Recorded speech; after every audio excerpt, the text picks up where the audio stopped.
গোৱালপাৰা আৰক্ষীৰ বৃহৎ সফলতা সন্দেহযুক্ত চাইবাৰ জালিয়াতি চক্ৰৰ বিৰুদ্ধে মাটিয়া আৰক্ষীৰ অভিযান অভিযানত 5 জনক গ্ৰেপ্তাৰ আৰু বহু বেংকীয় নথিপত্ৰৰ লগতে এটিএম কাৰ্ড জব্দ গোৱালপাৰা জিলাৰ মাটিয়া আৰক্ষীয়ে এক সন্দেহযুক্ত চাইবাৰ জালিয়াতি গোচৰৰ তদন্তত উল্লেখযোগ্য সফলতা লাভ কৰিছে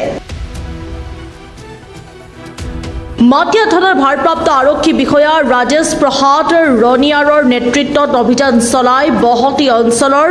ৰচিদুল পৰমানিক নিজামুদ্দিন আহমেদ আৰু সমীৰণ বসাক জাহানুৰ ইছলাম আৰু Sanidul Islam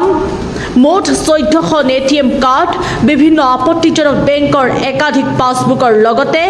chequebook PAN card bank আৰু পেমেণ্ট বেংকৰ বিভিন্ন নথিপত্ৰৰ লগতে দুটা মোবাইল ফোন উদ্ধাৰ কৰে মাটিয়া আৰক্ষীয়ে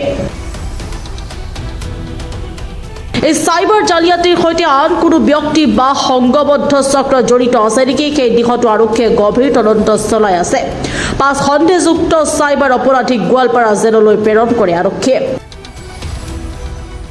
বাগমাৰা চৰৰ পৰা নুৰজামাল হুছেইনৰ ৰিপৰ্ট প্ৰাতঃ টাইম ডিজিটেল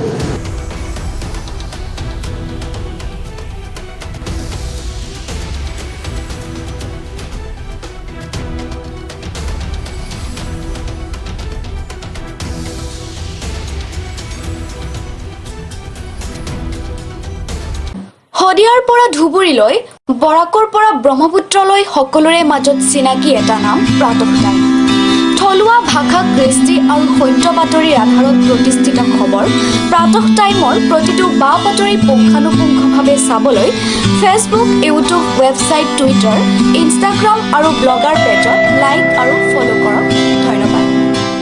অসমৰ সংবাদ জগতখনৰ বাবে এক সুখবৰ আপোচবিহীন ৰাইজৰ কণ্ঠ সাপ্তাহিক কবচ নৰূপ নসাজেৰে পুনৰ এবাৰ অসমৰ ৰাইজৰ মাজলৈ স্বত্বাধিকাৰী প্ৰণীতা কলিতাৰ দ্বাৰা প্ৰকাশিত আৰু আপোচবিহীন অসমৰ বিভিন্ন প্ৰান্তৰ একাংশ নপুৰণি অভিজ্ঞতাপুষ্ট সাংবাদিকৰ দ্বাৰা প্ৰচাৰিত তথা eco printing press Guwahati Katabari গড়চুকত মুদ্ৰিত সাপ্তাহিক কবচ এতিয়া অসমৰ বিভিন্ন প্ৰান্তত উপলব্ধ আমাৰ ঠিকনা মুখ্য কাৰ্যালয় অসম ফৰেষ্ট স্কুল হৰিমন্দিৰ পথ গুৱাহাটী আৰু উপ কাৰ্যালয় Kalita market Bijoynagar Kamrup Assam mobile number হৈছে 9435114666 অথবা 9864084600 আৰু আমাৰ ইমেইল আইডি হৈছে kobos2025@gmail.com